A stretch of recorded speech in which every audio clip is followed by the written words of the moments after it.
দিনটি ছিল ভূত চতুর্দশীর দিন, কালী পুজোর ঠিক আগের দিন। ঘরে চোদ্দবাতি দিয়ে সব কিছু সেরে বেরিয়ে পড়লাম ঠাকুর দেখতে। প্রথমেই চলে আসলাম কাঞ্চনজঙ্ঘা স্টেডিয়ামের বিধান স্পোর্টিং ক্লাবে।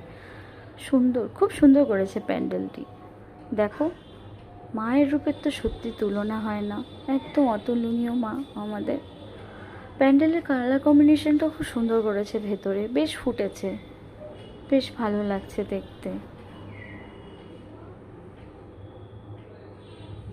তারপরেই চলে আসলাম হাকিমপাড়ার একটা পুজো প্যান্ডেল, বলতে পারছি না নামটা ঠিক, মেবি বিবেকানন্দ বলতে পারলাম না, কিন্তু প্যান্ডেলটা খালি চোখে খুব খুব খুব সুন্দর করেছে। আমি মানে ক্যামেরাটা অত আনতে পারছি না ব্যাপারটা, কালারটা গ্রিনিশ আসলেও মানে ব্যাপারটা ওয়ার্ম আর রেডের ব্যাপার ছিল, আমার ক্যামেরাতে সেটি ফুটে ওঠেনি সেভাবে।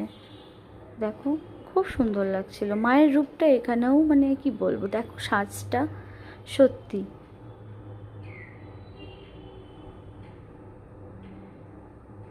খুব সুন্দর। এরপরে চলে এলাম টিএসের পুজোটা দেখতে। উফ, টিএসের যা মানে লাইটিং দিয়েছে সত্যি, আমার ক্যামেরাতে না ঠিক ভালোভাবে আসছে না, মানে খালি চোখে যে ব্যাপারটা সেটা আমি তোমাদেরকে ক্যামেরাতে ফিলটা দিতে পারছি না। খুবই সুন্দর। দেখো, টিএসের কাজ করতেই মহাদেবের দর্শন হয়ে গেল। এই যে মানে অপরূপ করেছে, মানে অপূর্ব অপূর্ব, কিছু বলার নেই সত্যি।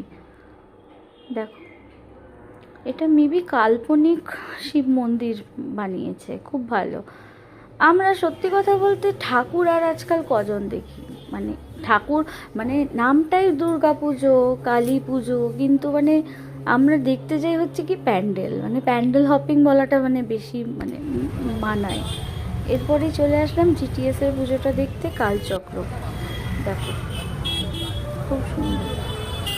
যেটা বলছিলাম, মানে প্যান্ডেল, মানে এখন মায়ের এই ছোট্ট করে মায়ের পুজো হচ্ছে যখন দেখা যাবে রাস্তায়, ওখানে কিন্তু ভিড় নেই, হয়তো যারা পুজো দিচ্ছেন তাদেরই ভিড়। বাকি আমরা সব প্যান্ডেল, যেখানে বড় বড় প্যান্ডেল সেখানেই আমরা ছুটছি, সেখানেই মানে পা দেওয়া যায় না, এমন অবস্থা। সত্যি আমাদের কি ঠাকুরের প্রতি মানে মানে ভালোবাসাটা তো আছে, কিন্তু এখন যেন প্যান্ডেলের উপরেই মানে মানুষের, মানে যেখানে মানে বলে না জাঁকজমক বেশি, সেখানেই মানুষের ভিড়। দেখো, এরপরে চলে আসলাম তরুণ অ্যাথলেটিক ক্লাবে হাতিমোড়ে। মানে এসেই না মানে অবাক হয়ে গেলাম, এত একটা সুন্দর মানে মুহূর্তে সাক্ষী হয়ে থাকলাম। তখনই ওদের পুজোর উদ্বোধনটা করছে, রাত তখন প্রায় 11টা